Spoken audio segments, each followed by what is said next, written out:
Good evening and welcome to the Board of Education Finance Committee meeting. Today is Wednesday, April 15th, 2026, and the time is 6 p.m. Joining me tonight are board members Diana Carpio and Garrett Oliver. Also with us tonight is NPS CFO Linda Osmani and Budget Director Kristen Karsnett. First, I will entertain a motion to approve the March 17, 2026 minutes. Motion to approve. Motion by Garrett, second by Ms. Carpio. Let's see. Are there any revisions or amendments? Everything seems to be fine. If there are no changes, are there any people on for public comment? I don't see anybody. Any email comments that were received will be included in the record. Next, we will get a FY26 budget transfer report from Ms. Karsnett. I will share my screen and let's do.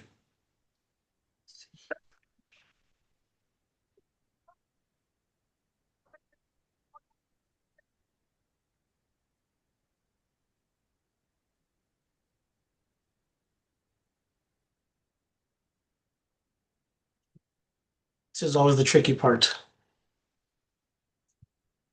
Can you see the presentation? Yes. Yep. Okay.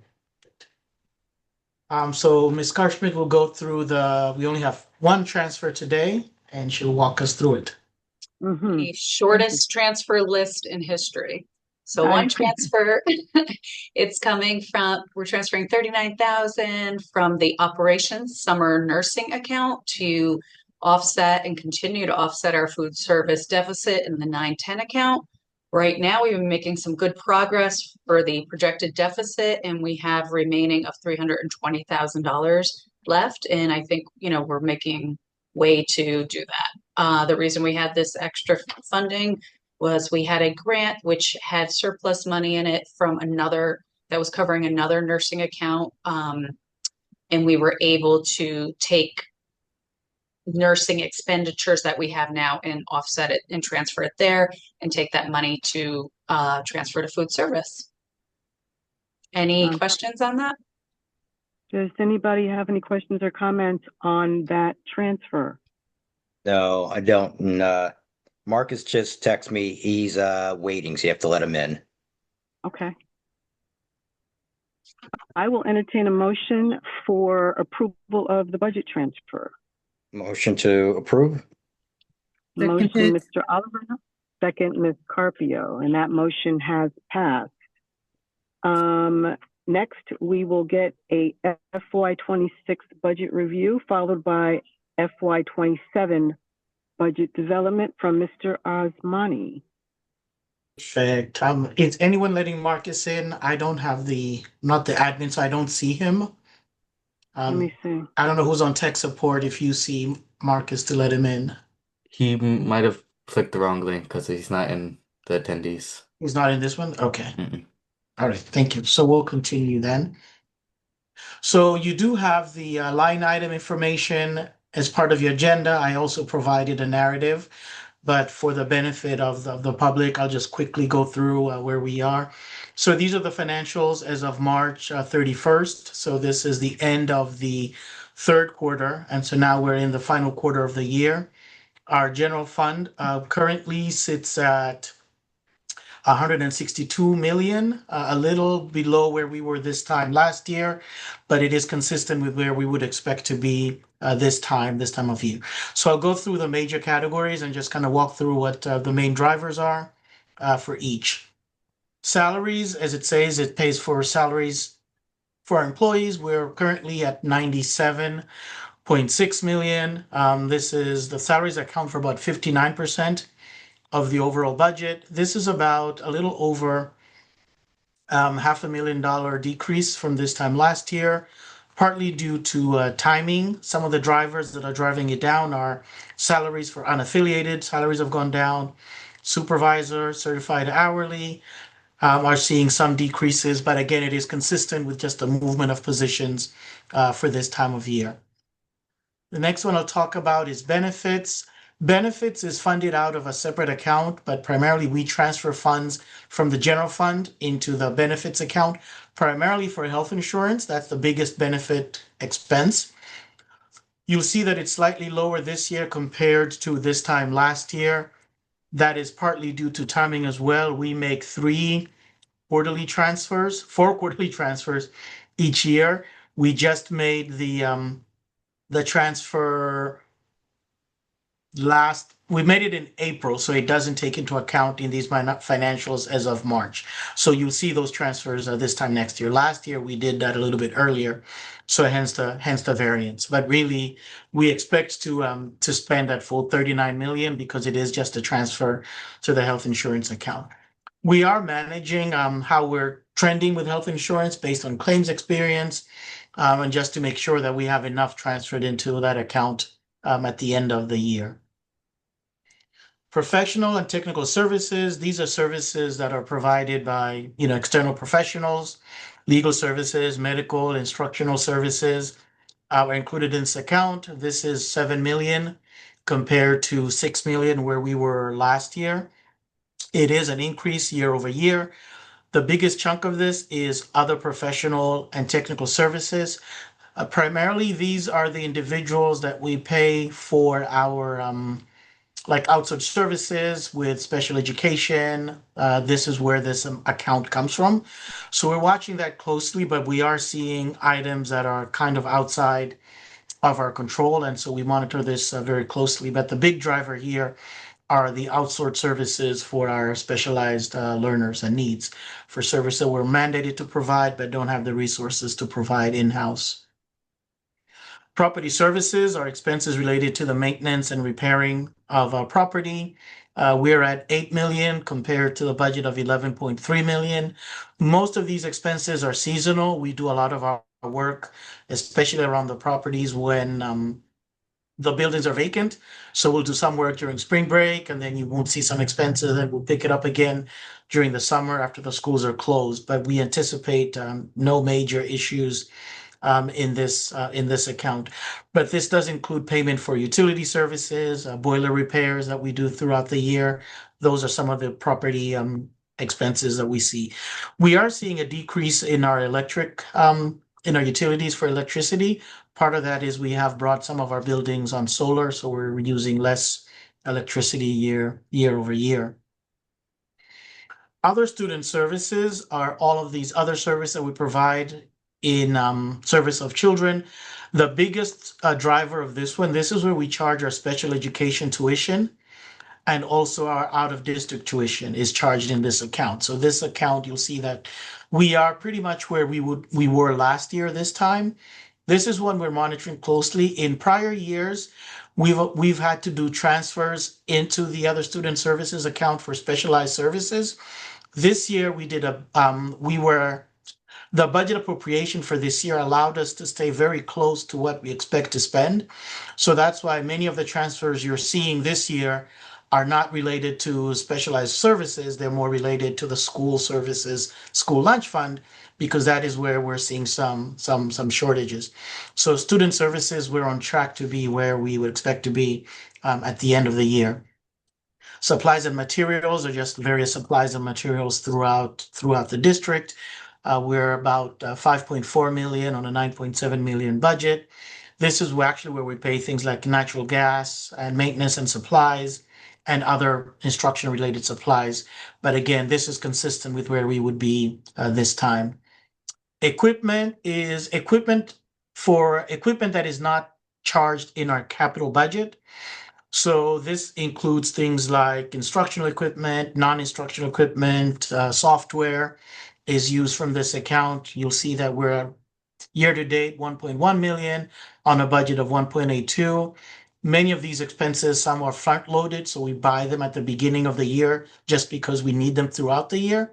So you'll see a big jump at the beginning of the year and then a slower spend trend as we end towards the year. So we'll typically end within that $1.8 million range that's included in the budget. And then other objects, primarily these are payments for memberships that we belong to. Connecticut Association of Boards of Ed, Superintendents Association, Finance Associations. So these are basically membership dues that we pay that support our organization. And so we typically spend the full amount that's budgeted because we budget for the dues that we know of. We're invoiced, some of these were invoiced annually, some of these we pay monthly, but we are within where we would expect to be this time. And then, as I mentioned, transfer to food services. This is where we transfer monies from the general fund to the food services fund to pay for food services expenses. So you'll see that we began the year with just under over 600,000, the original budget. We did adjust the budget to 1.26. We did receive, you'll recall, funding from the city, additional funding from the city, and funding from the McCourts Foundation. You'll see the year-to-date number will go up. Last month, you did a $300,000 transfer that was posted this month. It's not yet reflected. And tonight, you also did a transfer into the Food Services Fund. So when we present this to you next month, you'll see that year-to-date number go up to reflect what you've presented. And as Ms. Karshmit had said, our goal, I believe this year is to get close to, I think, $1.5 million, $1.6 million is what we're targeting to spend into this account. And we feel like we will be there because we weren't able, as you see, last year, because of challenges with the budget, we did not transfer any funds to the food services account. So that account was in the deficit. So this year we're transferring what we're projecting for this year and what we weren't able to transfer last year. And then the two last slides on this report, we always give you an update on where we are with our grants. These are funds that we receive from the state year to date. You'll see that we're at 20 million compared to last time. This year we were at 26.8.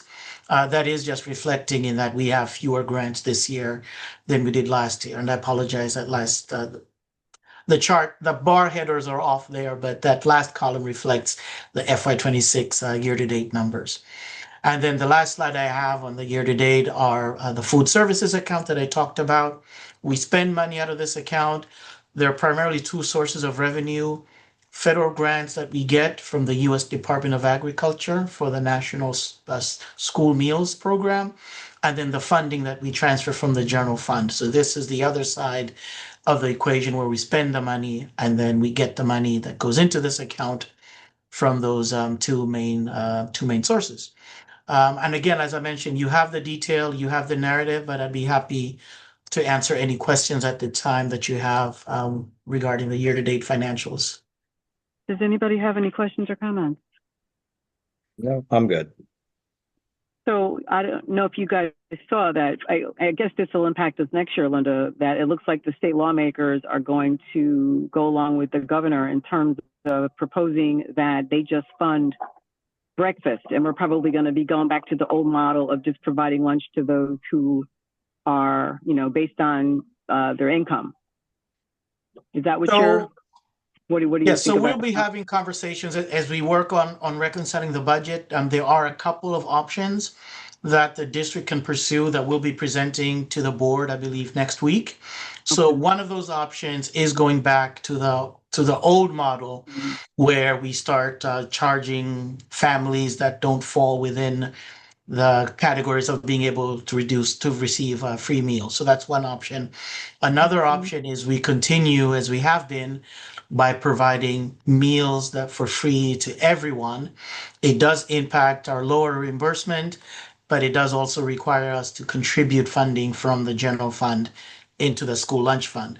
So we'll be presenting those options to you next week, and perhaps the board can kind of give us direction in which way we could go. But we are excited that it does sound like the free breakfast is included in the governor's proposals, and the assembly has also supported it. So yes.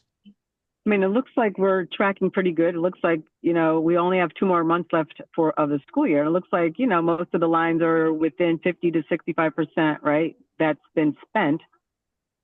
So is there anything that jumps out at you that we need to be concerned about? Normally it would be such special education, but as you've indicated, it looks like it's, at least at this. Okay.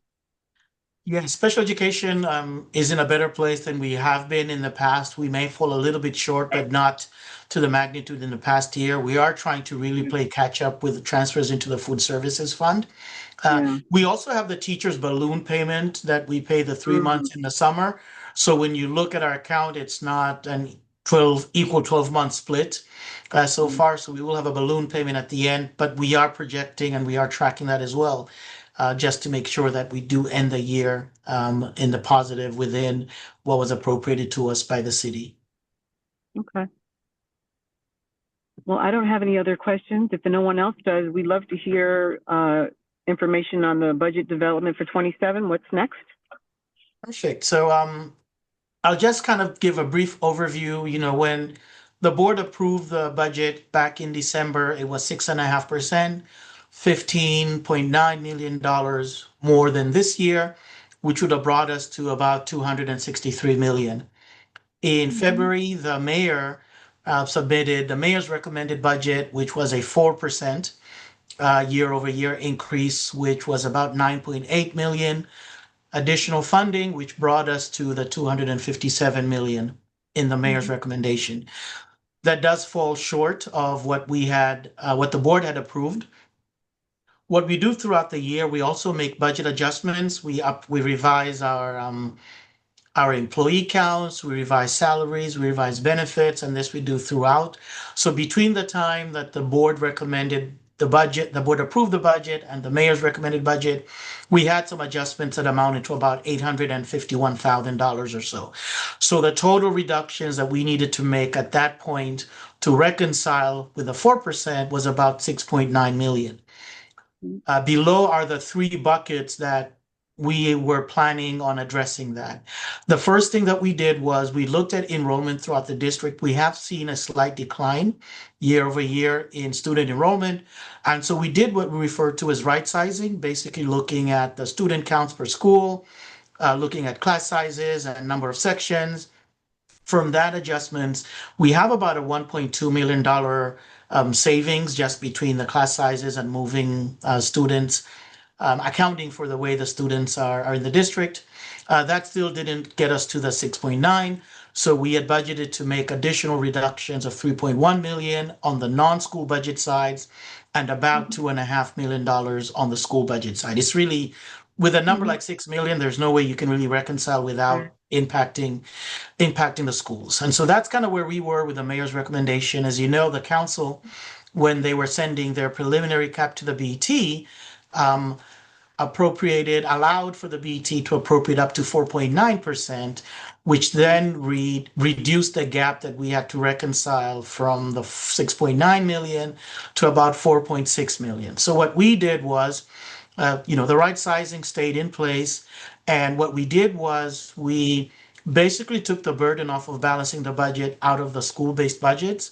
And we're working to reconcile that entire amount on the non-school budget side of things. Now, it doesn't mean that schools won't get impacted, because the non-school budget side does impact services that are in support of the schools that are not paid directly by the schools, but they're non-student facing reductions. And so we're working with the principals now.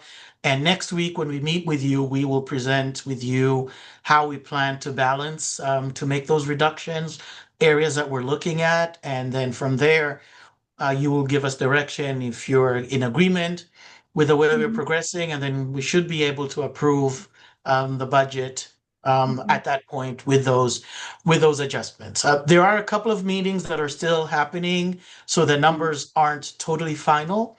On Monday, the 13th, there was a meeting of the BET with the Finance and Claims Committee. This is a new requirement in the new charter. So I listened to that meeting. It was about a 20-minute meeting just to give them an update on where we were. Tonight, immediately after this meeting at 6:30, there is a meeting of the BET where the mayor and members of the superintendent's team are going to give an update on where we are with the reconciliation, basically the same information I just shared with you, just to give them an update.